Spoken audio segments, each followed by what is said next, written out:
तो विद्यमान है तभी तक इस शरीर का मूल है भैया। वरना जिन घर वालों के लिए जिंदगी भर मेरा मेरा मेरा करते हुए निकाल देते हो, जिस पुत्र और पुत्री के लिए कमाते कमाते सारी जिंदगी धन एकत्र करने में लगा देते हो ना, मरने के बाद यही जाकर आपको शमशान की यात्रा करा देते हैं। और उसमें भी कभी अगर आपके वंश में एक धर्मात्मा पुत्र पैदा हो जाए तो मैं यहाँ गारंटी से कह सकती हूँ कि वो बच्चा आपकी पीढ़ियों को तार देगा। लेकिन मेरे भाई बहन, जो आपका पुत्र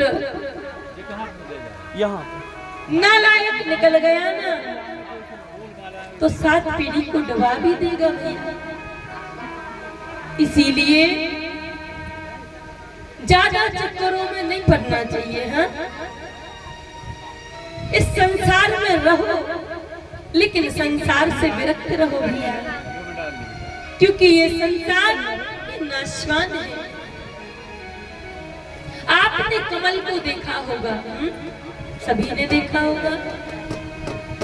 कमल कीचड़ में होता है, हाँ, लेकिन कभी भी कीचड़ में लिप्त नहीं होता।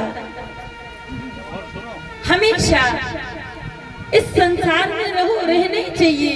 अरे ना घर छोड़ो, घर छोड़ना नहीं है, ना जग छोड़ो ना घर छोड़ो।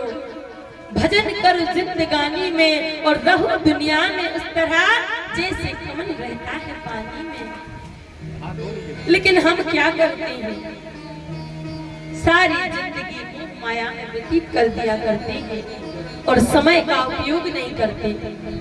लेकिन मेरे भाई बहन, आज जो आपको ये सुंदर अवसर मिल रहा है ना, ये ठाकुर जी, और मैं कहूंगी कि ठाकुर जी तो बाद में, किशोरी राधा रानी की कृपा से आपके जीवन में ये सत्संग हो रहा है। संसार के समक्ष अगर आप अपने दुख को रोगे ना, तो यही लोग हंसी करते हैं। मीराबाई को भगवान श्री कृष्ण से प्रेम हुआ तो परिवार ने धक्के मार कर निकाल दिया। बाबरी सी मीला मंदिरों मंदिरों ठाकुर जी को ढूंढने लगी। कबीरदास, सूरदास, तुलसीदास, और वास्तव में जो भगवान के प्रेम में पागल होता है ना, उसे संसार पागल ही कहते हैं। मेरे भाई बहन, अगर जीवन में दुख आ जाए ना, घबराना नहीं। क्यों? कितना भी बड़ा दुख हो, और एक बार जाकर सच्चे मन से अपने दोनों हाथ उठाकर किशोरी राधा रानी के पास जाना। समस्त दुखों का नाश अगर आपके जीवन में कोई कर सकता है ना, तो केवल राधा रानी। और बात भी सच है भैया, जो जीवन में भगवत कृपा ना होती ना, तो ये सुंदर देह भी नहीं मिलता।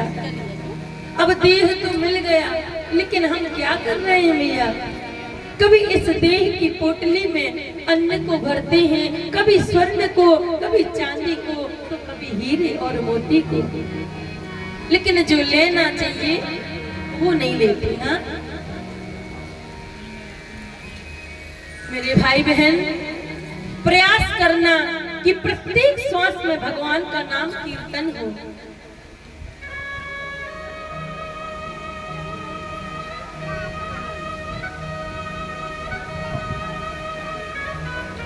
जब कोई मंच पे आता है, मैं सिखा नहीं रही हूँ, बस बता रही हूँ, तो ताली बजा के स्वागत करना चाहिए।